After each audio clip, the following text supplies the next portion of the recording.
Ang nakaraan, labis ang pagkabalisa ng yaya na Charis dahil biglang lumabo ang kanyang paningin. Kaya naman, agad itong nagtungo kay Samantha para ipaalam sa kanyang ina ang nangyari sa kanyang anak pero wala itong naging tugon. Dahil doon ay tinawagan na lamang nito ang kanyang among lalaki kahit na nasa trabaho pa ito. Dahil buhay ang nakasalalay dito kaya naman agad na umuwi itong si Rafael para makita ang kalagayan ng kanyang anak. Samantha, bakit wala kang ginagawa sa anak natin? Nandito ka lang sa bahay buong maghapon, parang wala kang pakialam sa kanya. Rafael, ikaw ang may gusto nito. Kaya, ikaw ang gumawa ng paraan. Naibang ka na ba talaga? Ha? Kung may masama mangyari sa anak ko, hindi kita mapatawad. Tara na yaya, sa ospital. Hello? Dad? Ikaw muna ang bahala sa mga investors natin.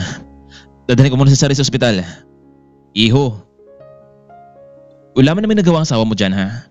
Sinasabi ko naman sa'yo talaga dati pa na mahirapan ka lang yan. Yan ang sinasabi ko sa'yo eh. Hindi ka kasi nag-iisip.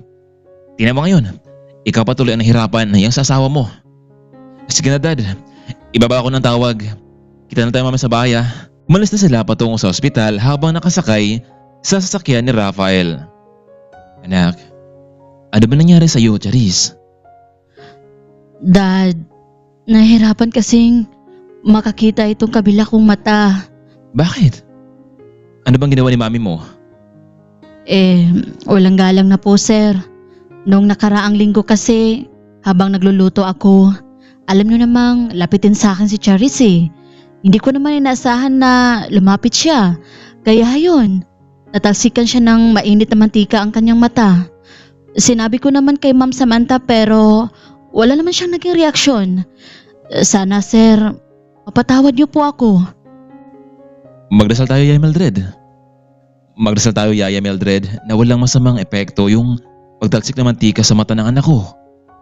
Tsaka, Yaya, nasabay ka di ba kasama ng asawa ko, pati yung anak ko? Ano bang ginagawa ni Samantha dito? Sir, pagkatapos niyang kumain, hayon, balik na agad sa kwarto. Hindi man lang niya nagawang alagaan ng anak niya. Parang naisip kong, anak niya ba talaga itong si Charis? Ilang minuto ang nakalipas ay nakarating na nga sila sa ospital. Agad dinala ni Rafael ang bata sa emergency para malaman nito ang kalagayan ng anak. Ilang minuto lamang ang nakalipas ay nagkaroon na ng resulta.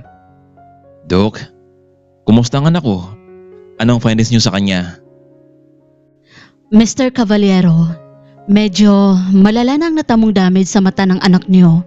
Kahit anong gagawin naming paraan, doon na patungo ang kondisyon ng anak mo. Maliban na lang kung merong kusang magdodonate ng mata sa kanya. Dok, wala na ba ibang paraan? Kahit magkano, handa akong magbayad, bumalik lang ang paningin ng anak ko. Sorry Mr. Cavaliero, pero donation na lang ang kailangan para makakita muli ang anak mo. Kahit anong pagpupamilit nitong si Rafael, ngunit pinagtapat ng doktor sa kanya ang lahat. Kailangan na lang ay makahanap ng taong magdodonate dito. Matapos nilang makapagkonsulta sa doktor ay uli na silang bumalik sa mansyon. Dad, tuluyan na ba talaga akong mabubulag? Hindi, Charis. Gagawin ko ang lahat para makahanap tayo ng donor. Pero Dad, sino naman kaya? Alam kong walang papayag sa ganung paraan. Sige na, Yaya. Ipasok muna ito si Charis sa kanyang kwarto. Kakausapin ko lang si Samantha. Sino yan? Ako to. Papasukin mo ako. Anong kailangan mo? Pwede ba tayo mag-usap? Sige, pumasok ka. Nakabukas yan. Oh, Rafael, kumusta ang anak natin? Ang sabi ng doktor, malaki ang damage sa kanyang mata. Babalik lang ito kapag merong magdodonate sa kanya. Ganun ba? So, sino ang magdodonate? Samantha, kung inalagaan mo lang ang anak natin, hindi sana maging ganito ang lahat. Bakit Rafael? Ginusto ko ba ang lahat ng ito? Ikaw lang naman ang may plano ng lahat ng ito, hindi ba? Kaya, ikaw din ang gumawa ng solusyon. Napakawalang kwenta mo talaga, Samantha. Alam mo, nagsisi ako kung bakit ikaw pa ang napangasawa ko at pinakasalan ko. Di na matuloy.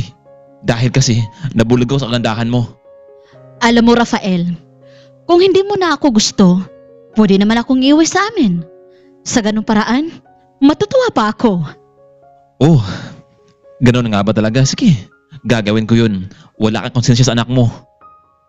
Kinabukasan ay maagang nagising itong si Rafael. Nakapagdesisyon ang lalaki na ibalik sa kanyang magulang itong si Samantha dahil wala naman itong pakinabang sa mansyon. Oh, iho, mabuti naman at nakabisita kayo dito sa amin. Pasensya ka na kung hindi kami nakahanda. Ayos lang yun, Nay. Tay, ang totoo kasi, nandito kami ni Samantha dahil gusto niyang umuwi dito. Hindi ko naman siya pwedeng pigilan. Nasaan nga pala si Charis, iho? Ayun, naiwan sa mansyon. Ayaw niya sumama dito sa amin. Ganun ba? Pero pwede naman siyang bumisita dito o makita namin. Oo, Nay, pwede naman anytime. Pwede kayong pumunta doon sa bahay. So paano? Alis na ako, kailangan ko nang bumalik sa trabaho ko. Kailan mo kukunin si Samantha? Nasa kanya na kung kailan siya babalik sa bahay, Nay. Tuloy na nga umalis itong si Rafael at dumiretso sa kanyang opisina. Dad, good morning. O Eho, kumusta si Charis? Maayos na ba kanyang lagayan? Dad, hindi na makakita si Charis dahil na rin siya kabayaan ng kanyang ina. Yan ang sinasabi ko sa iyo, Iho eh. Napunta ka tuloy ngayon sa isang babaeng walang pakialam sa pamilya. Kaya nga, Dad, hinatid ko muna sa kanilang bahay itong si Samantha. Kailangan kong makahanap ng donor sa mas madaling panahon dahil kung hindi ay tuluyan ng mabulag ang anak ko. Ano ba ito nangyari sa pamilya mo, Rafael? Hindi ka kasi makinig sa akin noon eh. Dad, nangyari na to. Huwag na tayo magsisihan pa. Kumusta naman ang mga investors natin dito? Mabuti naman, Iho. At nitong susunod na mga buwan, ipagkatiwala ko sa iyo ang kumpanya. Pupunta kami ng mami mo sa ibang bansa. Sige, Dad. Ako na bahala dito. Tuloy na ngang umalis ang mga magulang ni Rafael. Samantalang malaki naman ang butataka naman ng mga magulang ni Samantha kung bakit hindi na sinundo ni Rafael ang kanilang anak, kaya naman ay kinausap nila ito. Samantha, ano ba talaga ang nangyari? Bakit ayaw mo na bumalik sa pamilya mo? Hindi mo ba namimiss ang anak mo? Si Charis.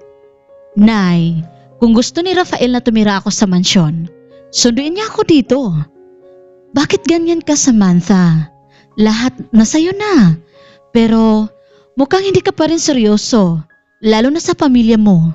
Samantha, wala kang mapapala kung nandito ka lang palagi sa bahay namin. Sa halip na tulungan mo ang asawa mo sa kanilang negosyo. Hindi mo ba naisip na malaking kawalan si Rafael sa buhay mo? Nay, Tay, kung gusto nyo, kayo na lang. Bigyan nyo naman ako ng karapatan kung ano ang gusto ko. Sinabi ko na sa inyo noon na hindi ko gusto yung Rafael na yan.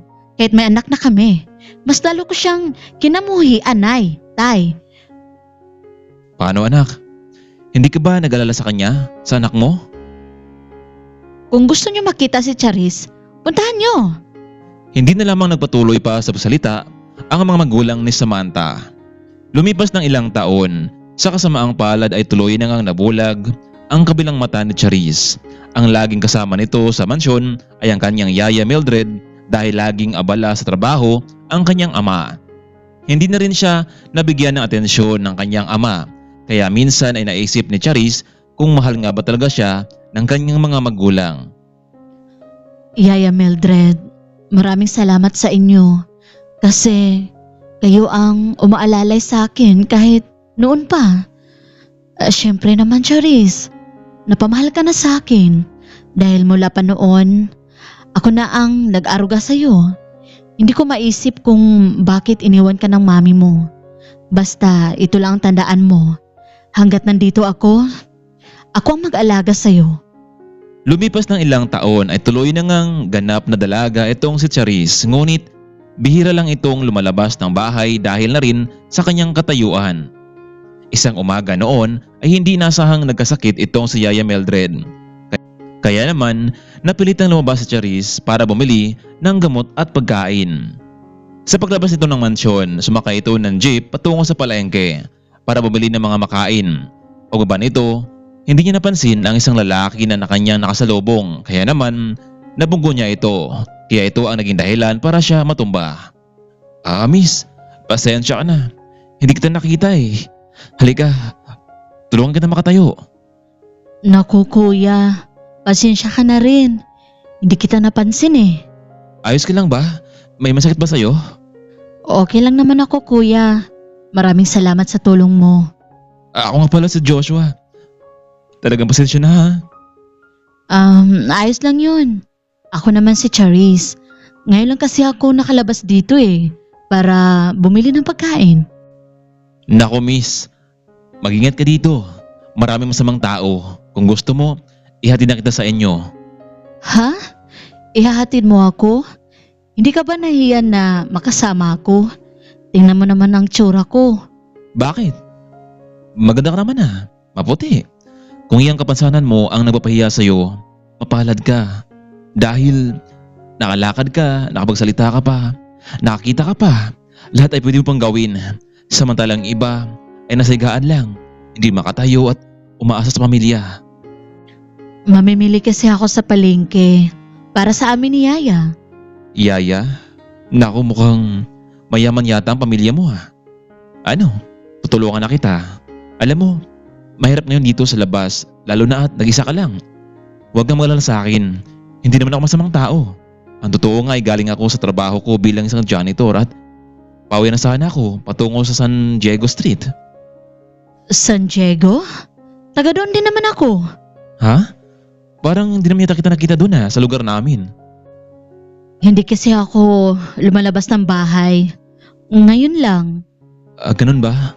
O sige, sasama na kitang mamili. Total naman ay isang direksyon lang naman pala ang pupuntahan natin eh. Pwede naman kung hindi ako nakaabala sa'yo. Sa mga oras na iyon ay hindi inasahan nitong si Charis na may lalaking nagmagandang loob na tulungan siya. Dito na kaya magsimula ang kanilang pagkakaibigan. Ano kaya ang totoong pagkatao ni Joshua? Kaya mga kaibigan, huwag nating palampasin ang mas nakakapanabik na kwento sa buhay ni Charis at Joshua. Abangan natin ang ating part 3. Maraming salamat!